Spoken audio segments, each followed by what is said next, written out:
Is AI mastering better than your mastering chain? We're going to test that today because I created a tool called BusyWorks Beats AI Mastering 9, and people think it's simple, but I give you control over so many parameters, and people just can't believe that it can sound better than a mastering chain. So what we're going to do is go inside of Logic Pro. We're going to build a mastering chain from scratch, and I want to start off with an example before we get into this lesson here. Is think of the LA2A. It's literally two knobs. One of the most revered compressors in the world. It's two knobs, okay? Peak reduction and gain knob. Now there's other stuff we can tweak like limit modes and different things, but there's two knobs for the most part. This is a legendary compressor. Okay, so we don't always need a gazillion things to twist in order for something to sound good. And that's one problem that we have as producers. We always want to add this little thing and get very deep with the parameters. I'll be short about this, guys. The reason your masters don't sound good is because on a fundamental level, on a level you can't even tweak by parameter, the DSP, the coding, is where the plugins fail. All right, so let's open up this track. We're gonna see how aggressive we can get this mix to sound here. So I like to open up with harmonics first. So let's add a compressor. Now the goal of this compressor is not just to squash the sound, it's actually to add harmonics. On the FET mode, it adds a nice harmonic to the sound, even without the distortion mode. So we're gonna lower the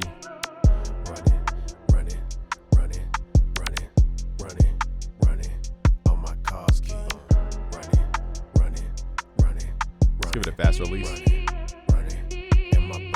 Now I am taking out some dB, but that's just on a very small amount here. Now, if we want more aggression, we can add soft distortion, but I like to add this on a different step.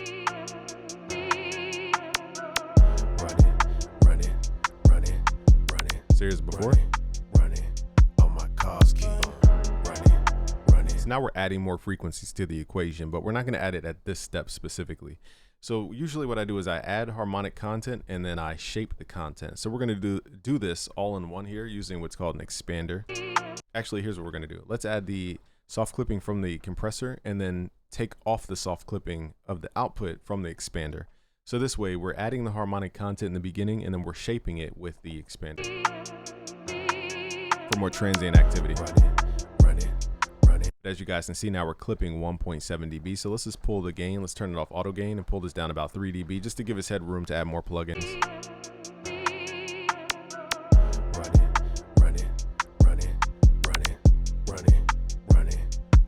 So let's hear the chain. Let's hear the chain before. Here's before.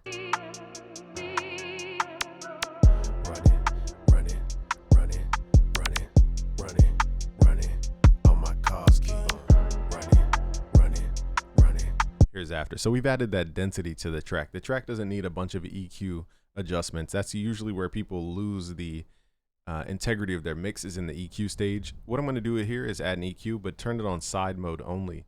So side mode is going to turn up the difference between the left and the right ear and create a bigger perception of the track. I just usually just turn up the volume. I don't shape the specific curves. So now the track is widening out.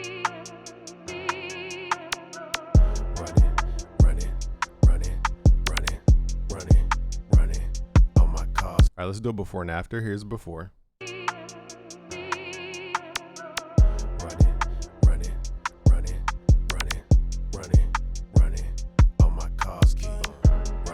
Here's after.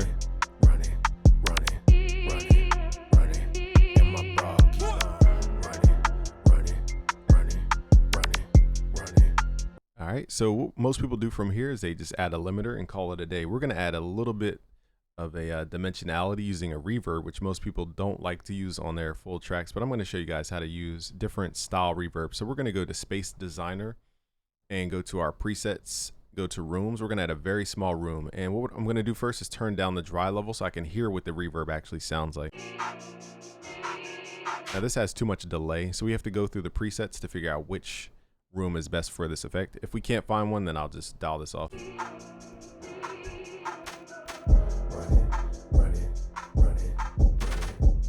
This one's pretty decent. Okay, so what we're doing is adding dimensionality, and now we're going to turn the dry level back and then pull back the wet level to adjust the reverb on this track. Now there is a little bit of a delay, so I might see if I can pull back the length.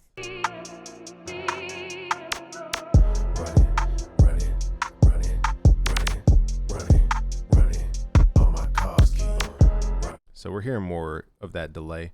Now, trying to think. Let me find a preset. So again, we could sit here all day trying to find the exact one. This room just feels more natural to my ear. Okay, so the goal is just pull back the wet level where it's barely noticeable. So I'm listening to the impact of the snare and any percussion that's high frequency that tells you the dimensionality.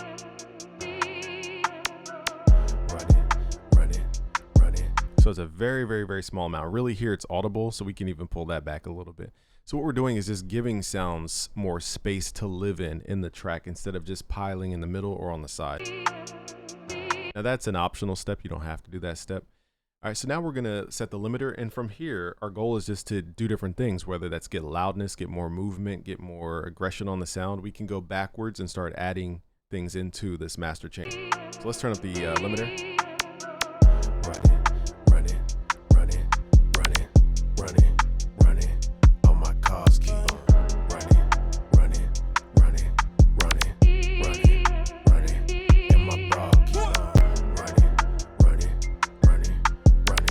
So now my ear, I'm going to pull back some of that reverb because now I hear it more that we're pushing into that limiter. Let's pull that back a little bit more. And I'm going to go back and add another EQ into this chain. Now the EQ is just shaping all of the harmonic content. So we're not adding it before the compressors because, again, in the beginning of the chain, my goal was to add the frequencies. After that point, I'm simply shaping the frequencies that we already have. So I'm going to add the EQ at a point where we're in the shaping mode, which is after the expander. And all we're going to do is just boost up the highs here. It's going to make the track feel taller.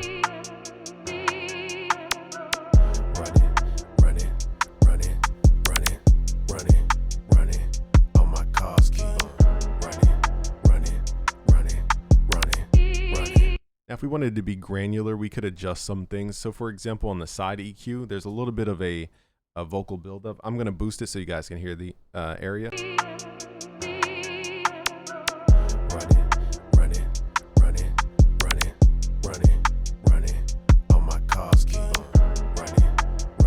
So somewhere around 100 hertz is where that vocal stacks up, that fundamental.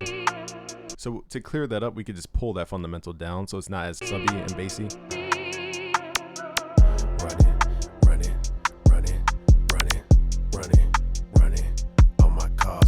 If we want to get rid of some of the perceived mud, I'll say, we can get rid of the overtones at 200 to 300.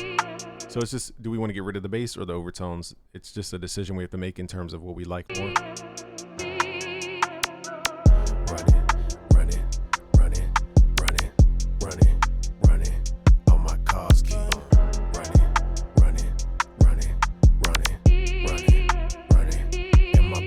So when I cut 200 and 300, it seems like the vocals are further apart. When I cut 100, it pulls them closer.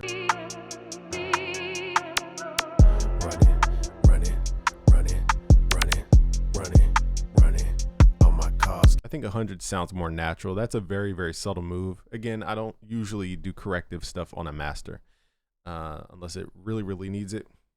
Okay, so that is the mastering chain. Now what we're gonna do is duplicate this chain. Let's get rid of these plugins here. And we're gonna use the BusyWorks Beats AI Mastering 9, which is basically all those tools in one plus, okay? So let's mute Logic Pro. We're gonna type in BusyWorks Beats AI Mastering 9, and then we're gonna do a blind test at the end of the video. So I'm not gonna listen to the one before. We're just gonna use a preset because it saves time. Let's just go to preset Mastering 2026. This one was built with my favorite settings. Now this is gonna be loud, so beware guys. Let's run it from the beginning.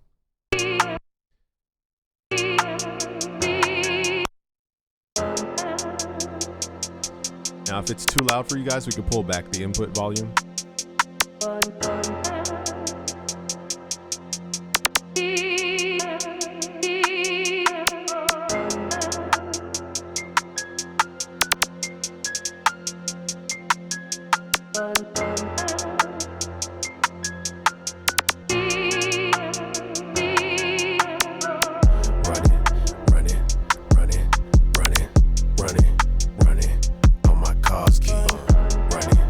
So if it's too aggressive, we can pull back the input volume.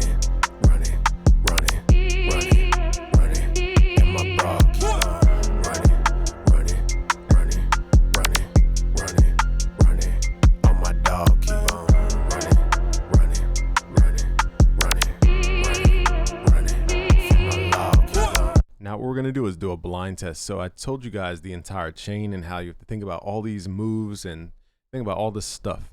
Okay, it could easily take you guys 30 minutes to master, especially when you're mastering somebody else's stuff. You have to it takes time.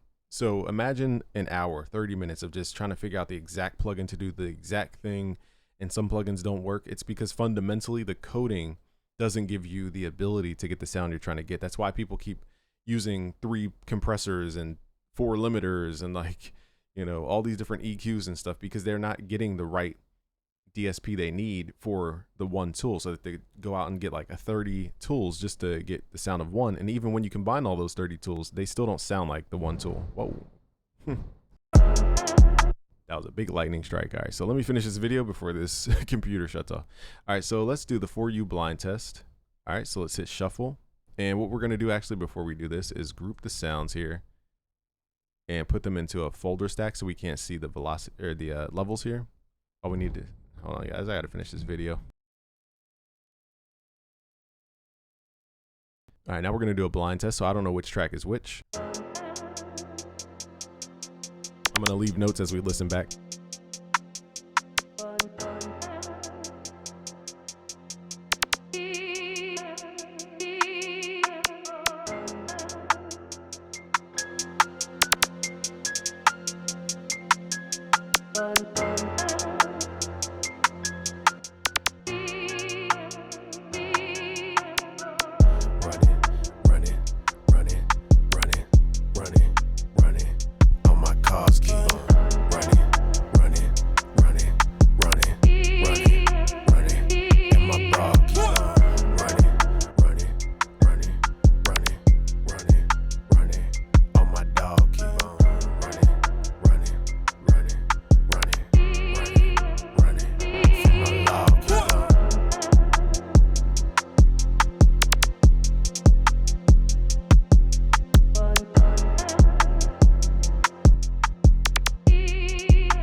So as you guys can hear, one is way louder. Let's reveal these tracks. So the BusyWorks Beats AI Mastering 9 just is super way louder than the other one. The other chain, remember I even ran it through a limiter and it's still not loud.